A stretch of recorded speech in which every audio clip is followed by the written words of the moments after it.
feel very called to become a member of the Catholic Church. Love the Catholic Church. It's just the best place to be.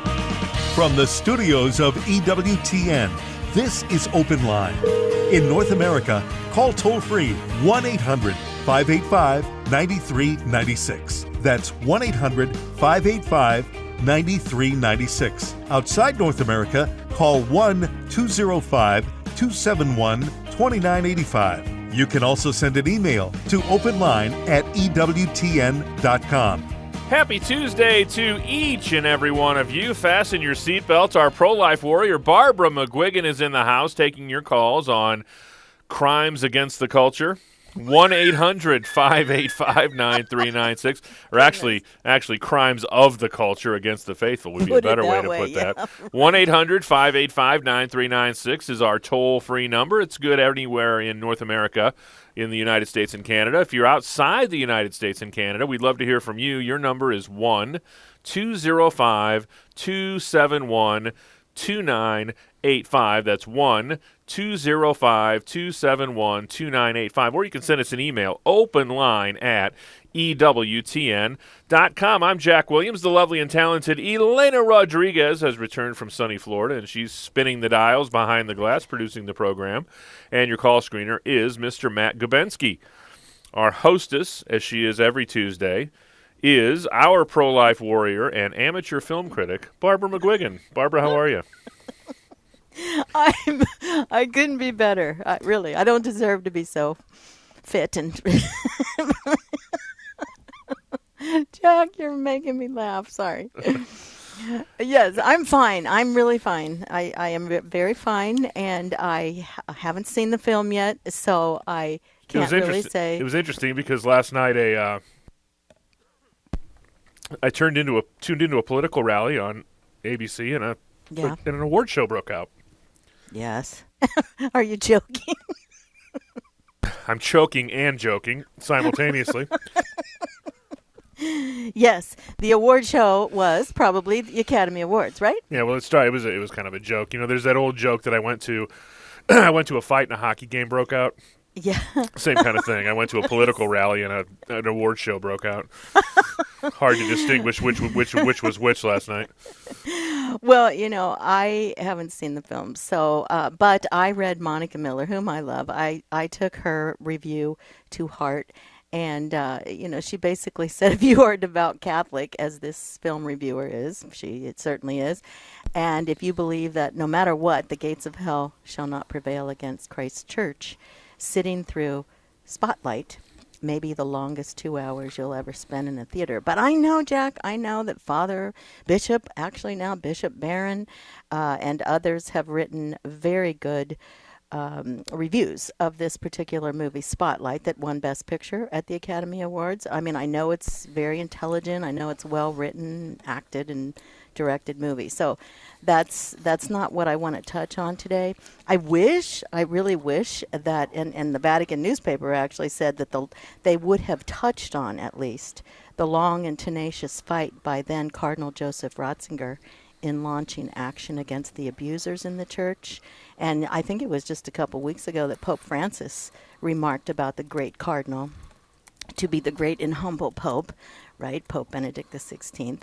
And I wish that the innocence of the overwhelmingly large percentage of our 38,275 priests in the United States could have been somehow, some way worked into the dialogue in the script for the movie somewhere.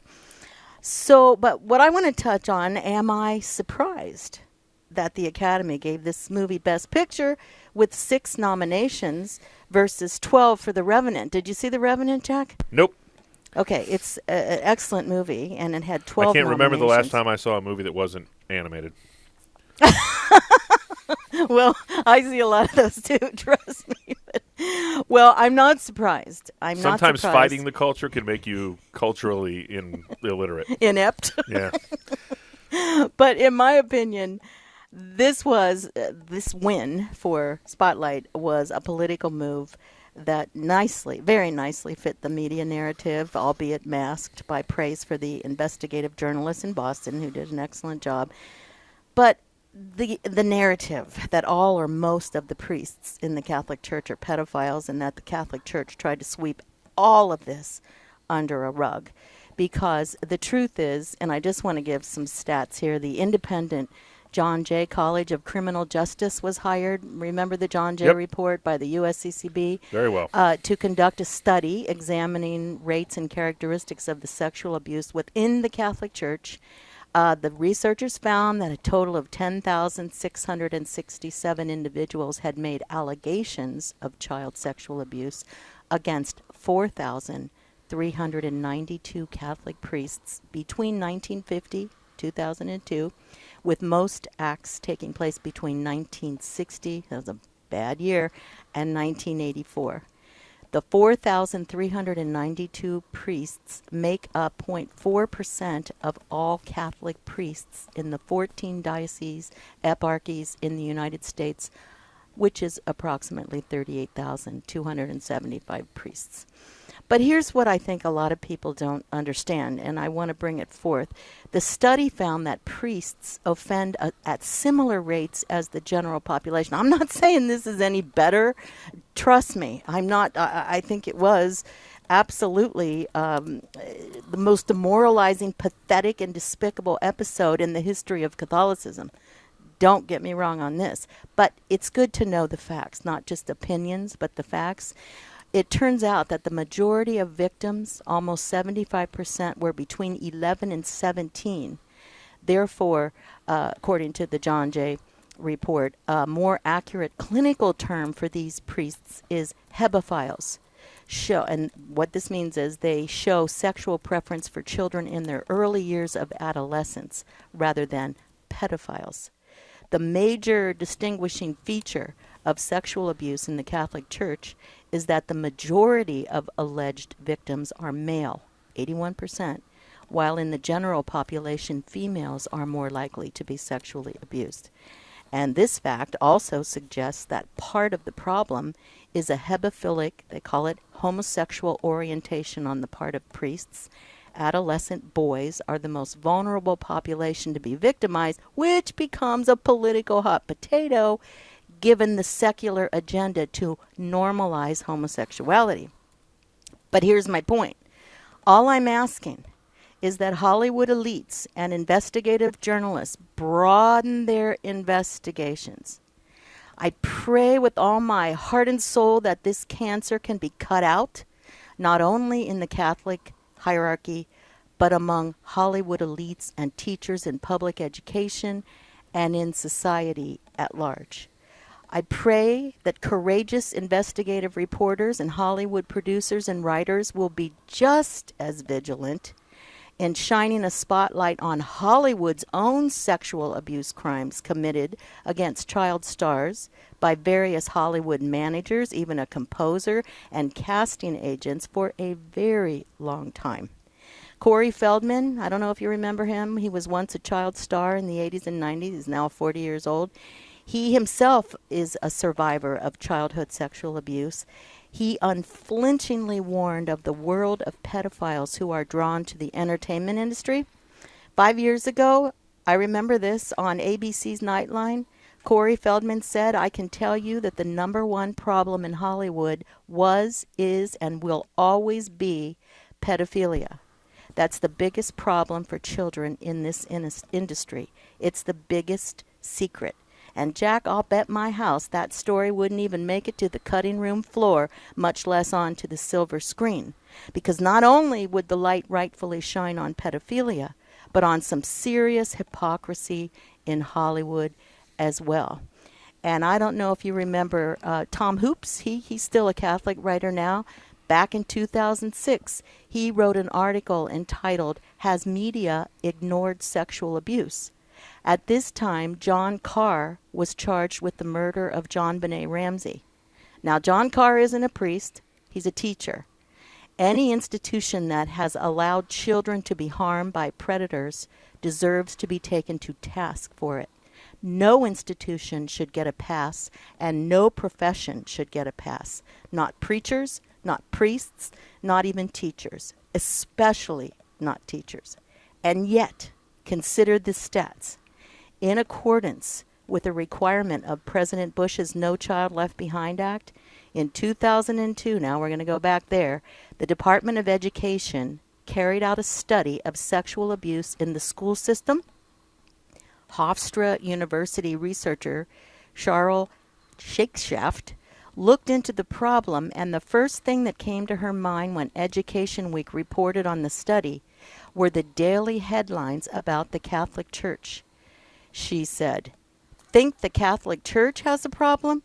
The physical sexual abuse of students in schools is likely more than 100 times the abuse of priests." So in order to better protect children, did media outlets start hounding the worst menace of the school systems with headlines about a nationwide teacher molestation cover-up and by asking, are education schools producing pedophiles? No, they didn't. That treatment was reserved for the Catholic Church, while the greater problem in the schools was ignored altogether. So, you get my drift on this, I hope, because as the National Catholic Register reporter, his name is Wayne Lageson, I don't know if he's still there, he pointed out at that time, the federal report said 422,000 California public school students would be victims before graduation, a number that dwarfs the state's entire Catholic school enrollment of 143,000. So, and yet, in the first half of 2002, the 61 largest newspapers in California ran nearly 2,000 stories about sexual abuse in Catholic institutions, mostly concerning past allegations. During the same period, those newspapers ran 4 stories about the federal government's discovery of the much larger and ongoing abuse scandal in public schools.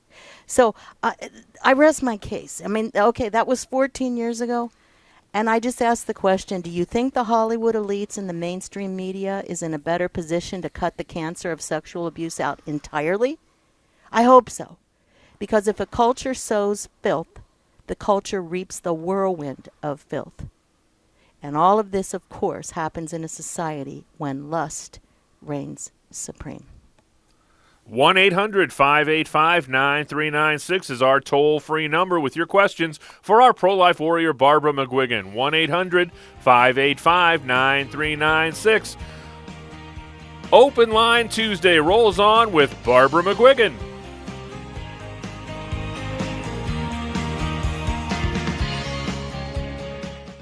Hi, I'm Doug Keck, the host of EWTN's Bookmark, and I wanted to tell you about a new book, Praying with Mother Angelica, Meditations on the Rosary, the Way of the Cross, and Other Prayers. It's a new book that's out from Mother Angelica, and with me is Father Joseph Mary Wolf, our chaplain here. And Father Joseph, you knew Mother for many, many years, worked very closely with her, and you could appreciate this book and recommend it. What are some of the highlights, maybe a prayer you'd like to read?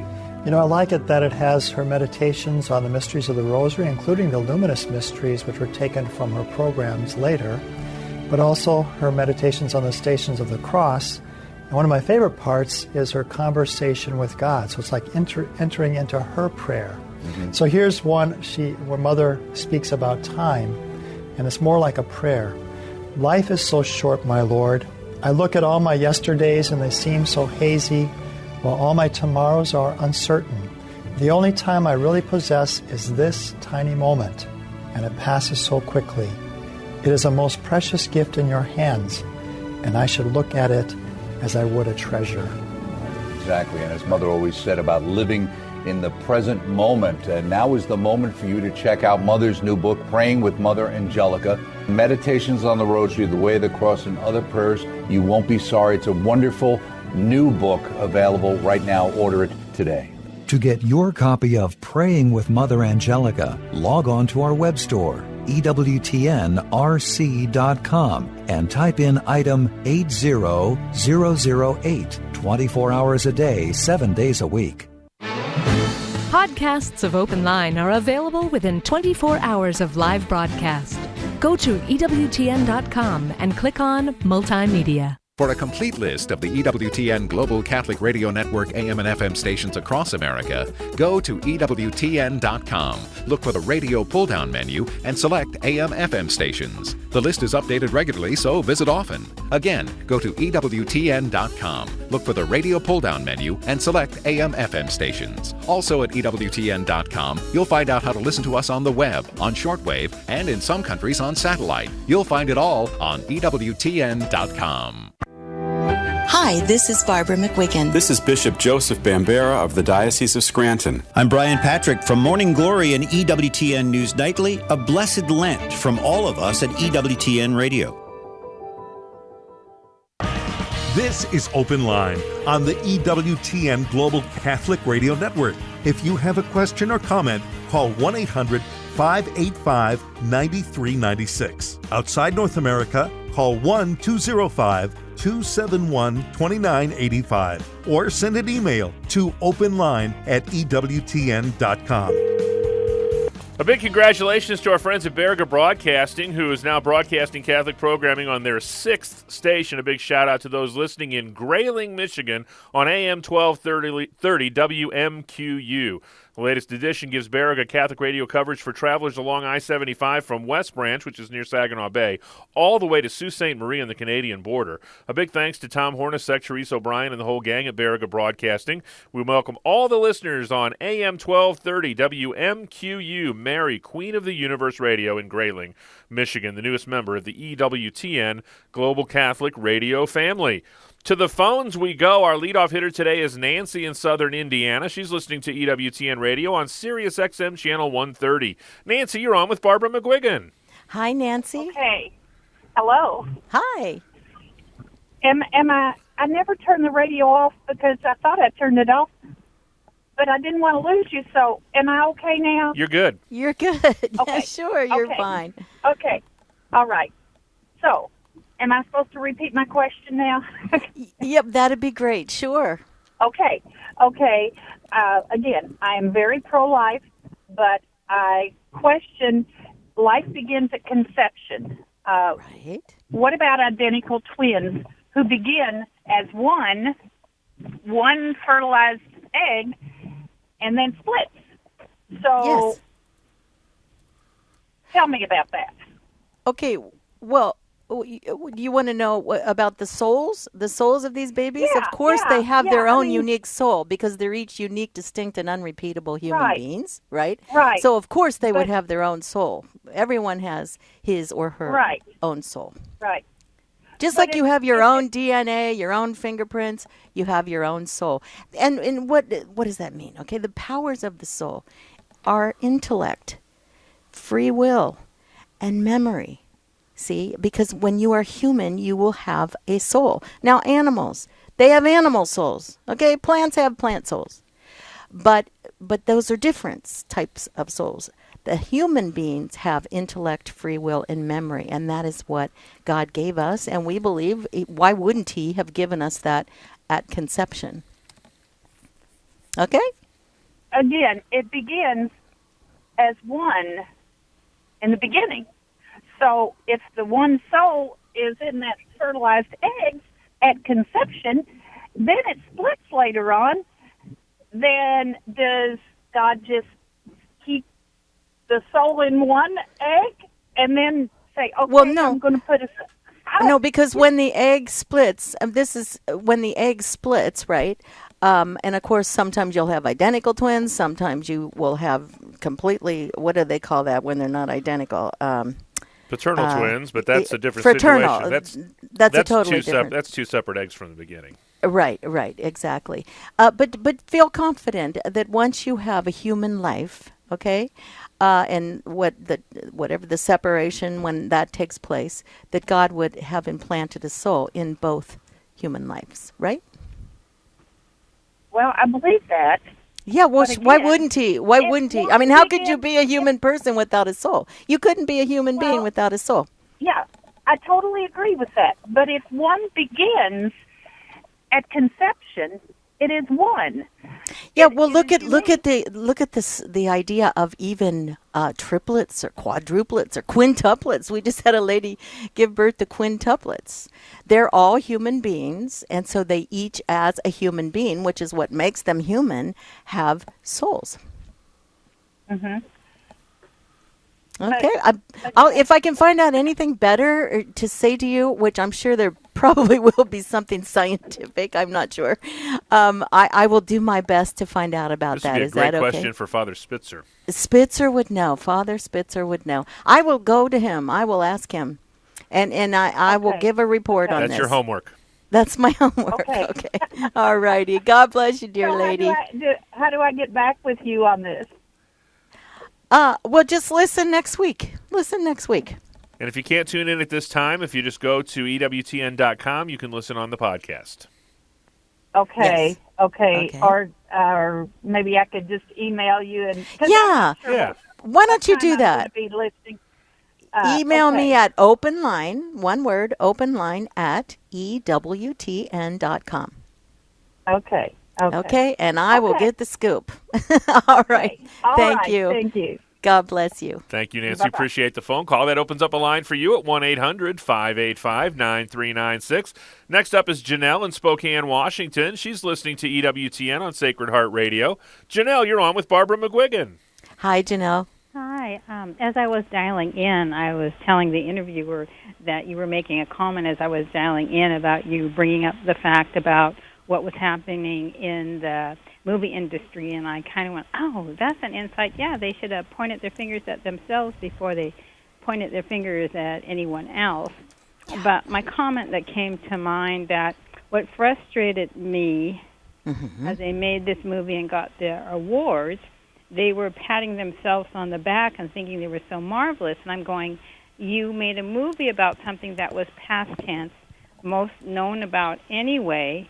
And if you're so concerned about the abuse of children, why aren't you taking that same time, that same money, and those same actors and making a movie current and protect the children that are being abused, that are currently being tortured and killed from their mother's wombs? And now I hear they are, which I had heard before, babies are being born alive, and they are now either being dissected for parts, or what stories I have heard before, if an aborted baby came out alive, they would just toss it into a room and let it die. And why aren't the movie makers, making a movie about that, protect the children who are suffering now and do some actual good, instead of talking about past that's not preventing any abuse?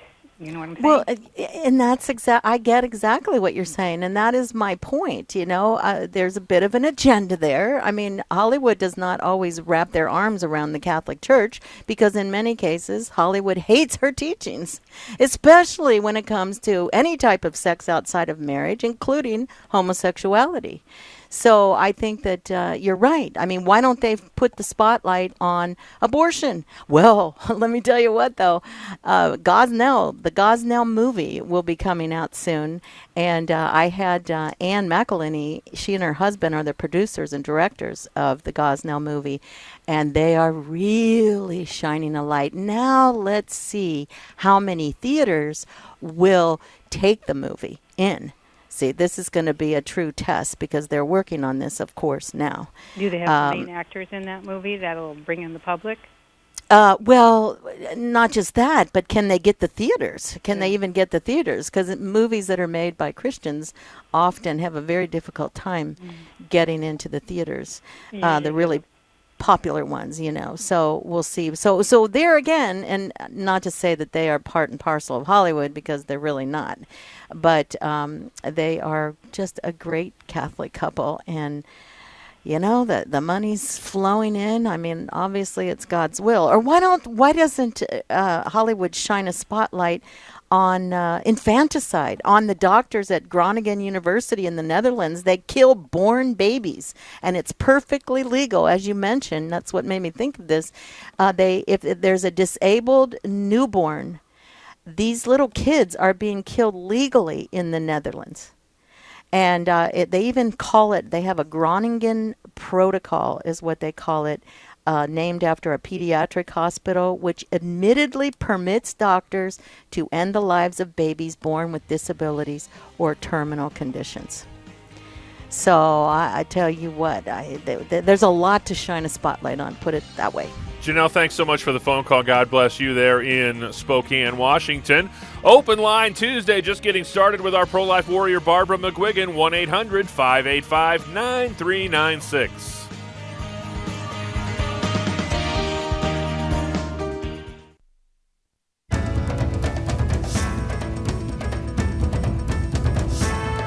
EWTN is available 24 hours a day, 7 days a week. If your cable or satellite provider doesn't carry EWTN's full programming lineup, give them a call and let them know you would like to receive EWTN 24 hours a day, 7 days a week. For more information, go to EWTN.com and click on television. At St. Patrick's Cathedral in New York City, Pope Francis said, "We have to ask ourselves, are we even capable of counting our blessings? If we don't take time to count our blessings, we forget that they're there. Sadly, we tend to do this with the greatest blessings in life. Sure, we thank the person behind the counter who just handed us our change, but when's the last time you told someone that you treasure the gift of his friendship? As silly as it sounds, have you thanked your kids for letting you be their dad? Do you thank your spouse for the gift of her life? Married people can often feel lonely because they get so used to each other that they almost forget that they're not alone. Friends, family, a good meal, a pretty sunset. These are the things that make us super lotto winners. Be sure to cash in. Take a few minutes every day to stop, notice your blessings, and thank God for them.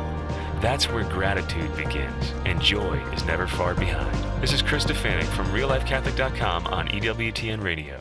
It's the start of a new day for Morning Catholic Radio. We should point out the Episcopal Church is really the U.S. arm of the Anglican Communion. If the U.S. Church continues to thumb its nose at the Communion, I mean, what can be done? I don't know. They could stop inviting them for tea or something, I suppose. That is really, really bad, I've heard. I'm glad to know Father has a sense of humor. Morning Glory, Catholic from the start. Weekday mornings, 7 Eastern on the EWTN Global Catholic Radio Network. This is Open Line on the EWTN Global Catholic Radio Network. If you have a question or comment, call 1-800-585-9396. Outside North America, call 1-205-271-2985 or send an email to openline@ewtn.com. It's Lent and Mother Angelica Live Classics. Timeless messages from Mother Angelica. She's at it again tonight. Psalm 50, she'll talk about doing penance. That's tonight at 8 Eastern on EWTN Television. And tomorrow night on EWTN Live, Father Mitch welcomes New York Times bestselling author, our very own Raymond Arroyo, as he debuts his newest children's novel, Will Wilder, The Relic of Perilous Falls. That's tomorrow at 8 p.m. Eastern on EWTN Television. Back to the phones we go. June is in Steubenville, Ohio. She's listening to EWTN Radio on FM 97.9. June, thanks for holding on. You're on with Barbara. Hello, June. Oh, hello, Barbara. Thanks How for are you? taking my call. Of course. What can we do for you, dear lady? Well, I have this, the word that comes to me, pet thing about the priest scandal. And first of all, I want to tell you I'm a consecrated virgin. Bishop Montfortune of our diocese did it. Beautiful. And I take very seriously a vocation to pray for the priesthood. Yes, good for And you. I We just- all should. Yeah, and I just admire them, the way they have suffered through this, scandal. Oh, goodness, But yes. I have a thing, Barbara, and I don't think the root of the problem is in the seminaries. I feel the root of the problem is in our Catholic homes, our so-called domestic church. And I have about 4 or 5 friends, maybe more, that have suffered incest in their homes. Mm-hmm. And the men who fell were not born in the seminary. They came out of our Catholic homes. And when I went to Franciscan U, I double majored in theology and mental health. Mm-hmm. And any counselor worth their salt will say that that begins in the home. and not just pops up all of a sudden, Makes and I sense. just feel so sorry because our priests take this, and I just pray very much that the laity will stop being so hypocritical and acknowledge that maybe we're part of this also. Well, I think you're absolutely right, especially when it comes to sexual abuse of women. I mean, you look at John Benet Ramsey. Remember that pretty little thing? Yes, I lived in Denver for a while. Okay, so you know all about it. I mean, the question was asked, was John Benet a pedophile's dream? And this Professor Michael Tracy said clearly she was.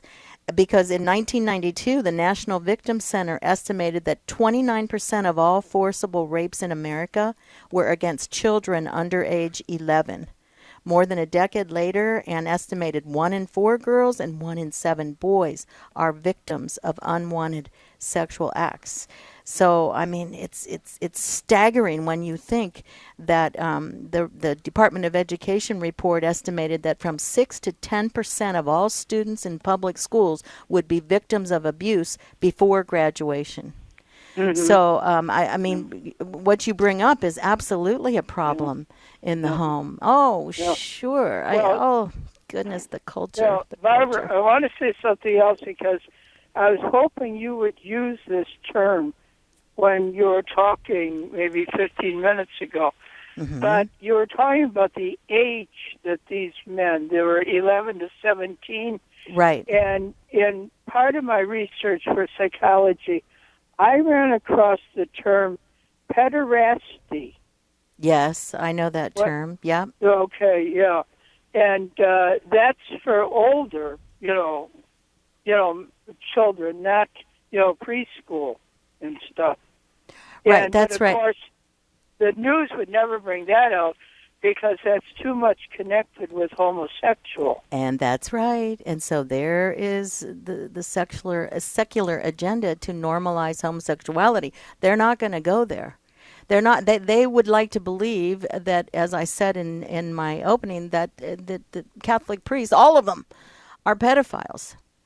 And I mean, it had more to do with homosexuality than pedophilia. And I was quoting from the John Jay report about the 11 to 17 number, that the majority of victims, almost 75%, were between 11 and 17. Pedophilia is younger than that. So, oh goodness, it's just all so sad. And really, Spotlight the movie Spotlight now had every right to bring this up. It was a well-made movie, I've been told. I haven't seen it yet. I don't know if I will or if I won't. But, but the church, when it's all said and done, they didn't mention that the Catholic Church has effectively responded to the clergy abuse crisis, taking serious steps to make sure nothing like it will ever happen again. They could have put that in the credits at the very end. But, that wasn't the case. So, anyway, that's just it is what it is, June. But I thank you so much for your comments. God bless you, dear lady. Thank you, June. Appreciate the phone call. 1-800-585-9396 is our toll-free number. Next up is Mike calling from Upper Michigan, listening on Sirius XM Channel 130. Mike, you're on with Barbara McGuigan. Hi, Mike. Hi, Barbara. I just want to make a comment. It was kind of just like the last caller, is how the secular media and Hollywood, they always try to bash our priests. And how we all need to pray for them all the time. That's and how much they do for everybody that people just take for granted. And that's kind of about it, I guess. Well, you're right. You're absolutely right. And it's most unfortunate. And I think that they didn't mention the innocence of the majority of our priests, And this is why it is so sad, because a lot of people believe. I mean, I had one of my son-in-laws say, I'm not letting my kids, your grandchildren, go to Catholic schools. And I'm going, oh, my goodness. I mean, he read everything in the media. So, it hits home to all of us. But my whole point is, I just want them to broaden the investigation. Don't leave it right there to the Boston Globe. Broaden their investigation and look at the sexual abuse in other areas and other organizations in society, is what I'm saying to them. They had every right to make Spotlight. And obviously, it was a very good movie. But anyway, I appreciate you calling, Mike. Your comments were very well taken. Got a couple lines open for you at 1-800-585-9396. Next up is Olivia in Dallas, Texas. She's listening on Guadalupe Radio. Olivia, you're on with Barbara McGuigan. Hi, Olivia. Hi, Barbara. I wanted to tell you about some beautiful work that friends of yours are doing out in Hartley, Texas, Ed and Nan Weber. Oh, sure, yes. Well, I want you to know about Loretto on the Plains. You can look it up. I sent you an email about 2 weeks ago. I as do I remember. told them I would. You remember? Okay. I remember, yes. It's such a beautiful apostolate of a private care home where the sick and the dying can go, and I met them, and it's just a beautiful house, and everywhere you look, beautiful Catholic imagery, and there's even more to it than that, which you'll see if you look at the website. But Nan has just done a stellar job on the website with all kinds of great information for anybody looking for help at end-of-life issues and all. So I just, as I said in the email, I thought it would make an incredible good fight program for you. Yes. And I just want to make sure I had a chance to tell you. I'm so thankful that you called. Will you give me the website for Loretto on the Plains? Yes, I will. Okay. It's just very simply www.Loretto, Loreto, on the Plains, Plains. Okay, .com, huh? Mm-hmm. Alrighty. .org, I believe. .org. Okay. Yeah, good. but if you'll easily find it if you just do Loretto on the Plains, Ed and Nan Weber.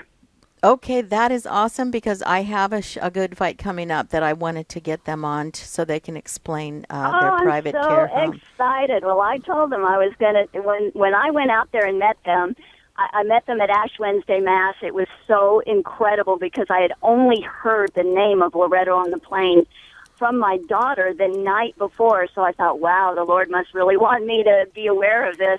And so I went out and visited, and Ed showed me everything, and it was just, I'm ready to, I'm not sick or anything, but I'd love to be out there. It's just a beautiful, beautiful environment, and they're incredible people, as you know. Oh, yes, I do know that, and I have been to their home, and I'm thankful that you called, Olivia. God bless you, dear lady. Thank you, Barbara. I love what you do. Love your programs. Thank you. Bye-bye now. Bye-bye. There you go, Barbara. We got half your job done for you right here on Open Line. 1-800. We kind of overlap a bit, Jack. 1-800-585-9396 is our toll-free number. Next up is Sue in the great state of North Dakota. She's listening to EWTN on Real Presence Radio. Sue, you're on with Barbara McGuigan. Hi, Sue. Hi, Barbara. Good to talk to you. Good to talk to you. I wanted to let you know that I did attend Spotlight, and I'm a daily Mass person that does adoration several times a week. Have had a seminarian son, a seminarian husband. I love the Catholic Church. Yes, and I think Spotlight was an important movie that needed to be made. I think that the mistake everyone or people seem to be making, it's not a documentary. It's not a documentary of the whole history of what all happened. So, of course, we don't have the ending told the way we want to, but it was not an anti-Catholic movie per se. Maybe the way it was portrayed at the Oscars made it seem like that, but I really felt like it was the important story of how the whole culture of the time allowed and helped some of these things to be pushed under the rug that shouldn't, and I really found it to be an important movie, and I'm really glad I went. Well, I'm glad you did, and I have heard nothing but good comments about it, and that it is not an anti-Catholic movie.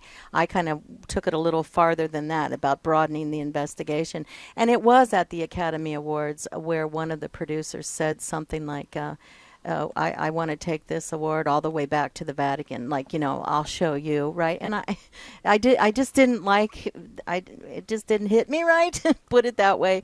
And, it was like the church hasn't done anything about it. And we've been on our knees ever since. One more thing I want to say is Sure. I don't think we do a big service to compare it to all the other sexual abuse that's going on, because I think that just tries to make it sound like we don't think it's as heinous as it really was.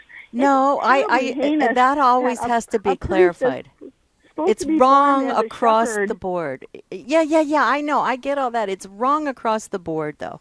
It's wrong across the board. And when I hear, because I live out here in California, you never hear anything about these Hollywood scandals, and they're left and right and all over the place. And I just think it's hypocritical. I really do, because they always want to target Mother Church, whom I love so much.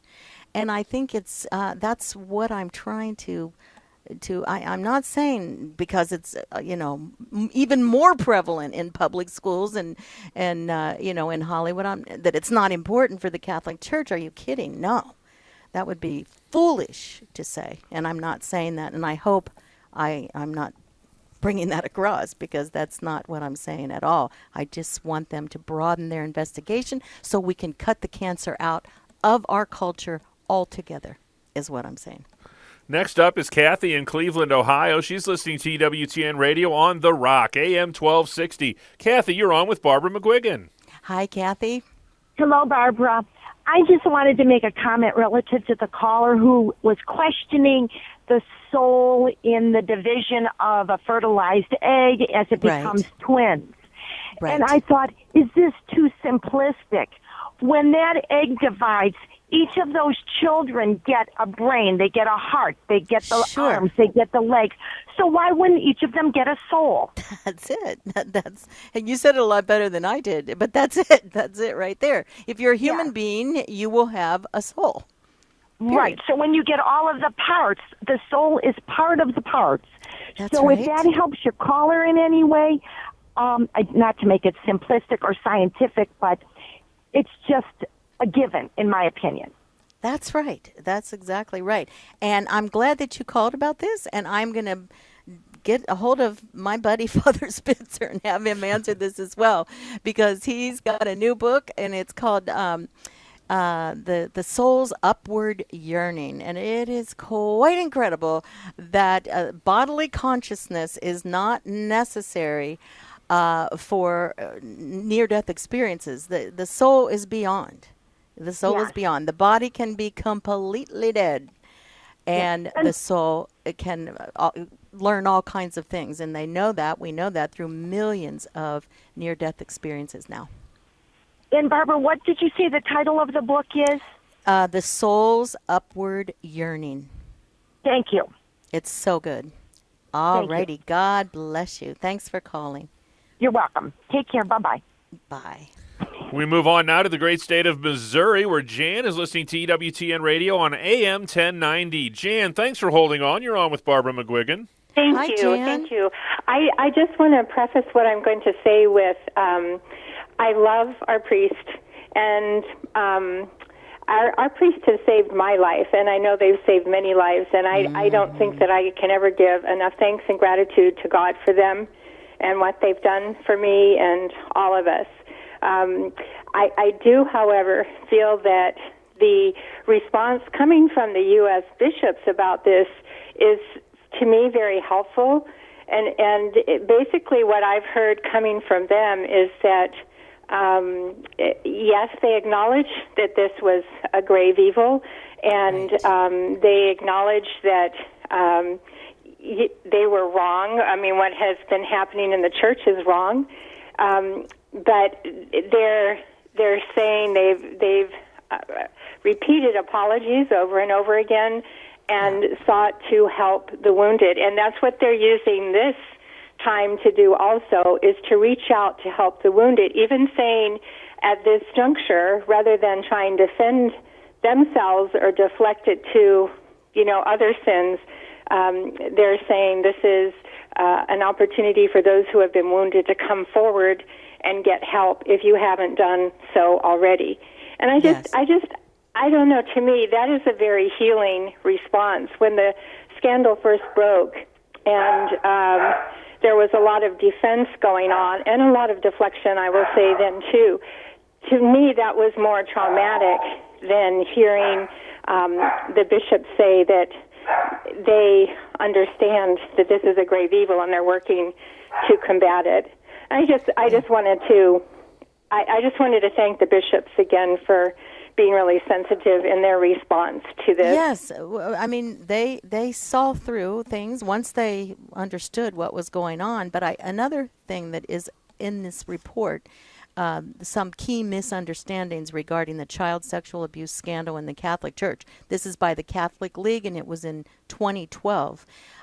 They said that another key difference found in the John Jay study is that a little less than half of the priests, a little less than half, and they have a number here, 1,881, were found to be subject to unsubstantiated allegations.